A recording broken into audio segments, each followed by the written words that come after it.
some motivation there from JR that freedom is definitely in some way tied to self-discipline. It's the conversation on TOS Television Network, your digital first Pan-African news network. And as always, the conversation comes to you from Abuja, that's Nigeria's capital city. My name is Adesuwa Osui. And my name is Merciful Ajinimo. Thank you for joining us on the conversation. How are you, Adesuwa? I'm very well, thank you. How are you doing? Good. Thank you. Good. How prepared are you for the show this morning? Very prepared. As you can see, I'm putting on blue. Okay.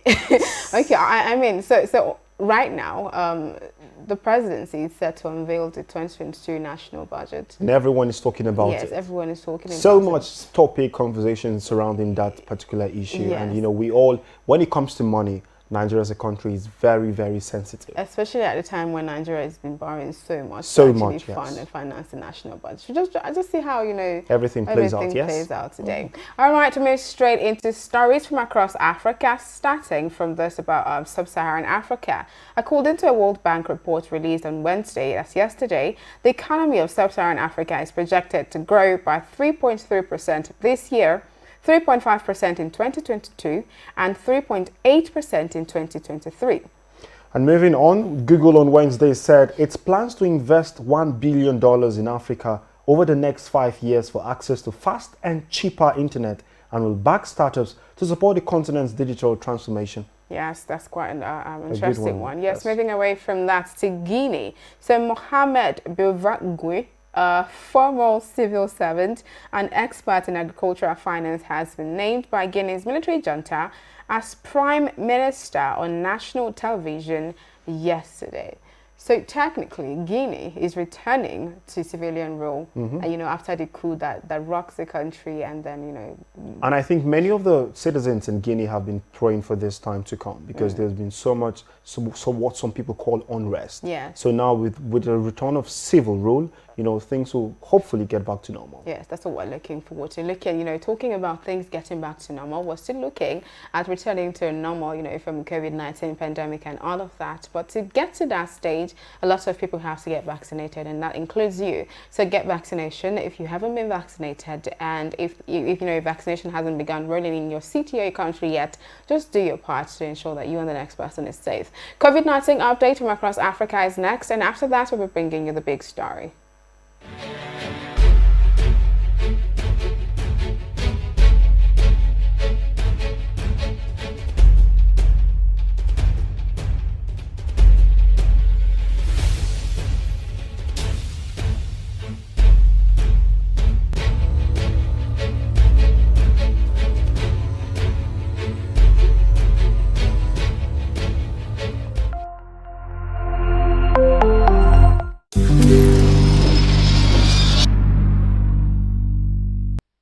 It is still the conversation showing on your digital first Pan-African news network, that is TOS Television. Do not forget, you can always be a part of our social media community. Connect with us on our Facebook, Instagram, and Twitter handles. That is at TOS TV Network. Of course, our website is right there for you to visit and stay updated. It is the big story, the crux of the show, and this time we talk about implications of federal government approved 75,000 naira for Bachelor of Education's undergraduate and of course student in the university, and also colleges of education, that's 50,000 for them for stipend. Joining us via the phone this time is Bolarinwa Olabode, the Executive Director of Relford Nigeria. You're welcome to the show, sir.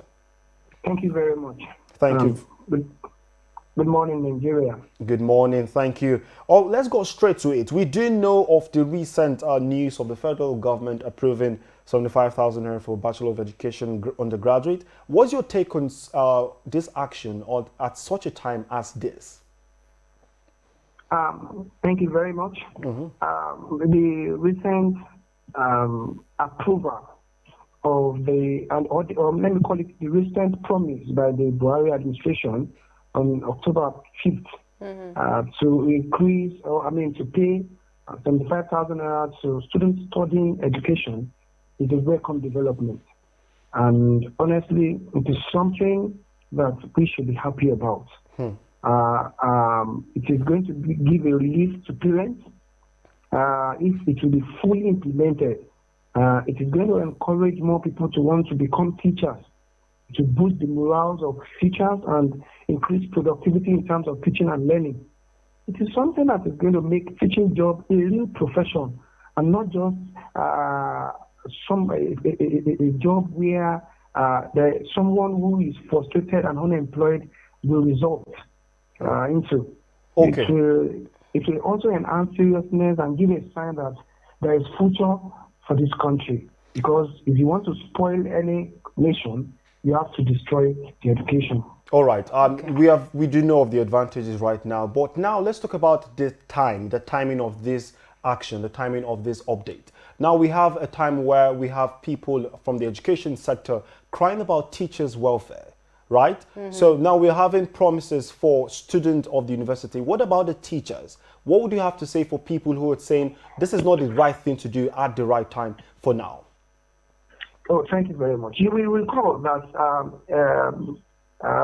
the president signed into law in 2019 a bill to increase 18,000 naira to 30,000 naira minimum wage. Also in 2020, if you can recall, in October 5th, the government also promised that the teachers' welfare package will be increased and promised that their salary scale will be looked into. Honestly, from the angle of all these promises, you will discover that it is not necessarily about promises, but it is about implementation.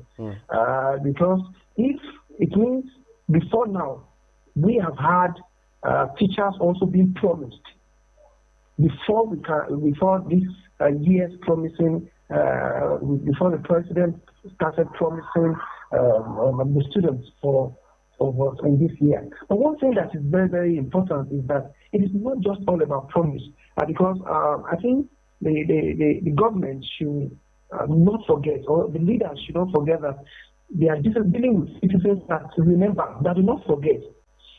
So if we continue to promise without fulfilling those promises, it loses credibility. And going forward, the government should be circumspect about just giving promises, because of course, when we are looking at the teachers are nation builders, they are destiny builders, they are people that impact our generation and generation yet unborn.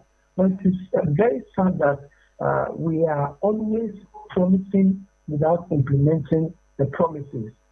For me, teachers are supposed to, of course, be encouraged more than those people that are still students. However, that is not the idea. The idea is that even this one that is being promised already, I mean, the students that are being promised now, what is how is sure that it is going to be implemented? I think that is the bane of the whole issue, and not just about the teachers. Because, of course, if you look at the rate at which we are being paid, I mean, the teachers are being paid in the country, it is far, far less compared to other countries of the world. We are doing less in terms of education. And when you look at the budget for education, the UNESCO said the budget for education in every country should not less than 15 to 26%. But I mean, you look at the budget of this year, it's about 6.3. That is far, far less. That's about 4% to the coverage that UNESCO is talking about. We are doing very less. And we can't continue in this way, because if the education sector of the country is not properly taken care of, then it means we are on a journey to a serious problem. Okay. Whether we like it or not, education is the fulcrum of which development of any nation stands. Okay, so basically what I was trying to say is, should we not be looking first at pushing up the budget allocation for education as a country first, before everything else, as to wanting to encourage people to take up the teaching profession? Well, if I can get you right, I think you're talking about we should be looking at encouraging teachers, right? No. I was talking about the budget for education, the country's budget for education. Shouldn't that be the priority, instead of wanting to encourage people to take up the teaching profession? Oh, beautiful. Shouldn't we try as much as possible to increase the budget of the education? Yes. First. Yes. Okay, thank you very much. I think the first thing that happens to any nation is when you bring on board experts on such on such topical issues.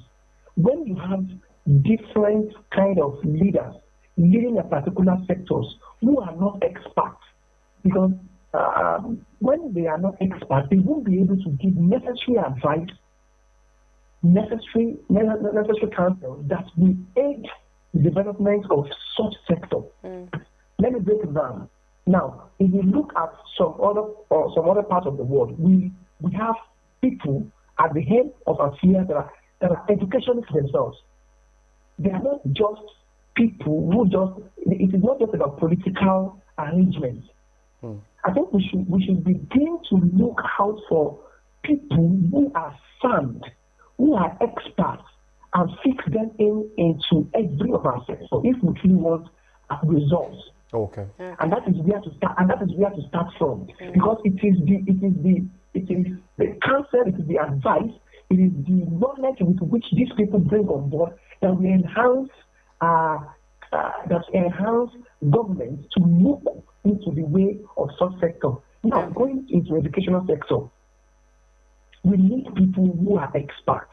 The Minister of State for Education, the Minister of Education, we need people who are experts. And if we have people who are experts, they are the people that are good with advice. Now, looking at the budget, I told you earlier on that we are doing 6.3 instead of 15 to 26% that the UNESCO is talking about. We should begin. If you want to destroy a country, you will destroy the education. And if education is not fine in any nation, then definitely that country is going into extinction gradually, because we can't afford, especially in a time like this where we have a lot of children outside the school. We have out of school children in their masses outside the school, and we need to continue to the conversation around increasing the budget of education in this country. We cannot do less. All right. We cannot do less. Thank you so much. Unfortunately, we're out of time, Mr. Olabode, but thank you for joining us on the conversation this time. Thank you very much. Yes, and thank you, listeners and viewers, for staying tuned to the conversation showing on your digital first Pan-African news network, TOS Television. Do not forget, you can always be a part of this society, as I like to call it. Be a part of our social media community. Follow us across all our social media platforms at TOS TV Network on Facebook, Twitter, Instagram, and of course, stay updated on our website, www.tostvnetwork.com. Also, like and subscribe to our YouTube channel, TOS TV Network, so you do not miss out on our amazing videos. All right, thank you so much for joining us on the show this morning. My name is Ade Suwasui. And my name is Merciful Ajinamo.